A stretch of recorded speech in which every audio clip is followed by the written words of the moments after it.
I'd like to offer you my heartiest congratulations.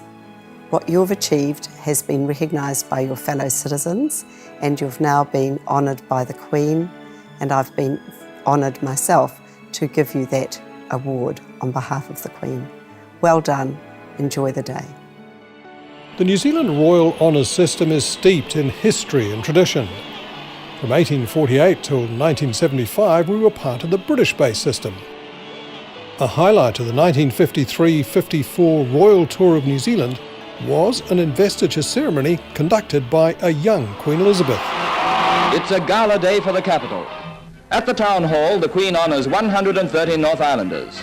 First, the Chief Justice, the Honourable Harold Barraclough, for services to law and public bodies. He rises Sir Harold Barraclough. The former commander of the New Zealand 3rd Division in the Pacific Theatre of War, equally distinguished in civil life, receives insignia of a Knight Commander of the Order of St. Michael and St. George. Until the present royal tour, these ceremonies had never before been filmed. 2,000 guests look on as Mr. Bruce Levy of Palmerston North, who has done as much as anyone in the world to make 2 blades of grass grow where one grew before, receives the accolade of knighthood. Sir Bruce Levy. The awards nowadays are presented at either Government House Wellington, the official residence of our head of state, the Queen's representative Dame Patsy Reddy, this country's 21st Governor-General, or her Auckland residence for those receiving accolades in the Upper North Island. A fully Indigenous honours system was adopted in 1996 with the introduction of the New Zealand Order of Merit. The awards are one way in which the nation can recognise the achievements of people in all walks of life for all kinds of amazing service to the nation. It recognises the achievements of people who've given a lifetime of service and devotion to duty, and for those who've worked in community service with no expectation of reward. And I think it's such a wonderful opportunity to thank people, and the fact that I can do it in person is amazing. Our highest award is still the Victoria Cross, with Corporal Willie Apiata the latest recipient for extreme bravery in Afghanistan. The Order of New Zealand, introduced in 1987, comes next, with its ordinary membership restricted to 20 living persons. Then the New Zealand Order of Merit, which has 5 levels, with men in the top 2 called Sir. Dames and Knights Grand Companions, Dames and Knights Companions, Companions, Officers and Members, and the Queen's Service Order and Queen's Service Medal for community and public service. New Zealand's honours system also includes a series of gallantry and bravery awards.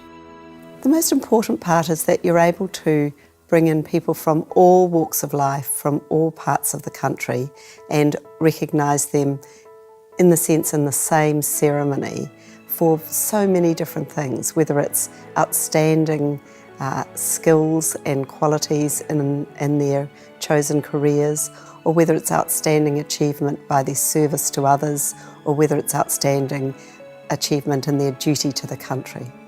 So to each and every recipient, I'd like to offer my heartiest congratulations. It's an amazing achievement and you should be very proud. The actual presentation of the awards on behalf of the Queen is one of the most important functions of Her Excellency, the Governor-General.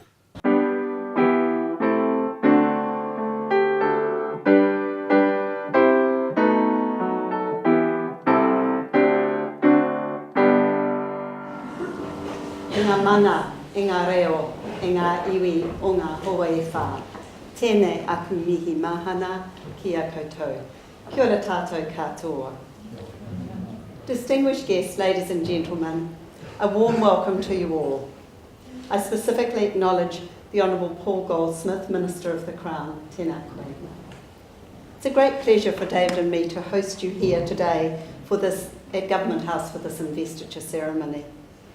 What makes today particularly special is that it's an opportunity to acknowledge the significant contribution of a number of individuals.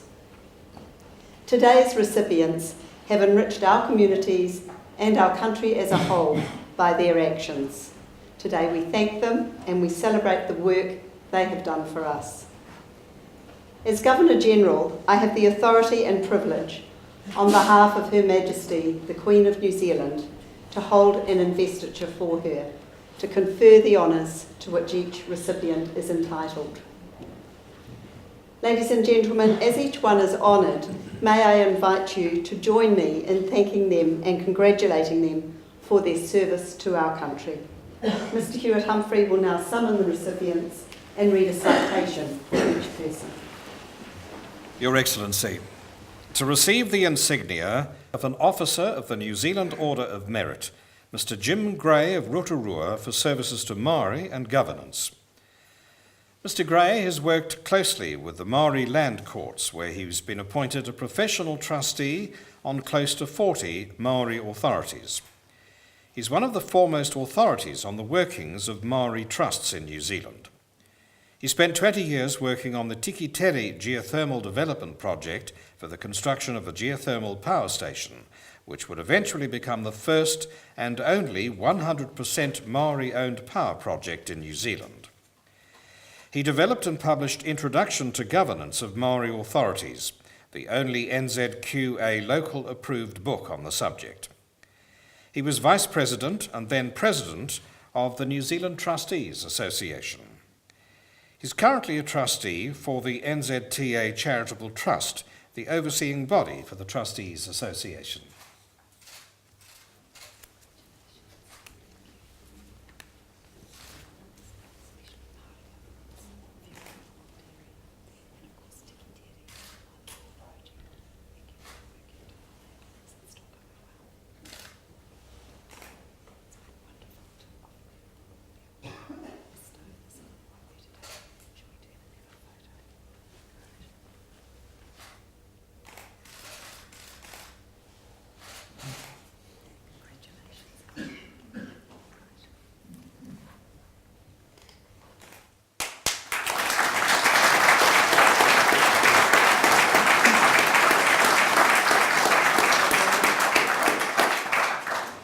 Your Excellency, the investiture is concluded. Ladies and gentlemen, distinguished guests, an investiture ceremony is the most important event that I hold on behalf of Her Majesty, the Queen of New Zealand. It's important because it allows me, as Governor-General, to recognise and thank an extraordinary group of people on behalf of all New Zealanders. It's important that we acknowledge and celebrate the people who make a contribution, who set an example to others by using their talents to make ours a better society. An award of this nature is a rare accolade. It recognises determination, commitment, perseverance, compassion, and a real contribution to the community. To the recipients, we've all been privileged to hear a little of your stories today. You've set a fine example which inspires, encourages, and motivates others. In your own way, each of you promotes the things that are important to New Zealanders. Your actions and the stories we've heard remind me of the words of the late Nelson Mandela. He said, "What counts in life is not the mere fact that we have lived. It's what difference we've made to the lives of others that will determine the significance of the life we lead." Your contributions have enriched the cultural, social and economic fabric of Aotearoa New Zealand.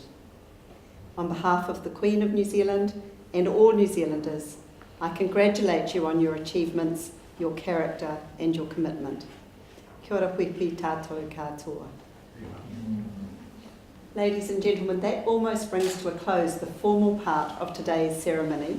But before I invite you to come through and join us for some refreshments, may I ask you to stand and sing with me the national anthem in Māori and in English.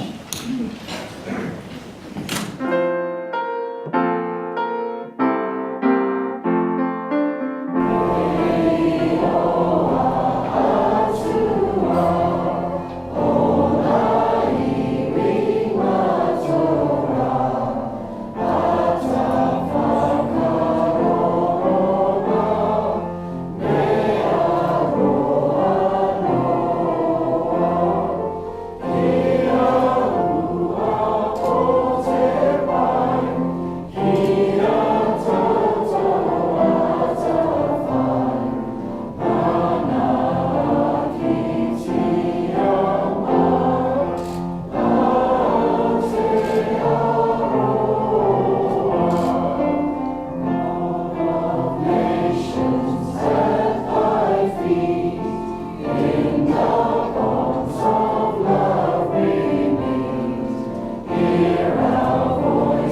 Thank you.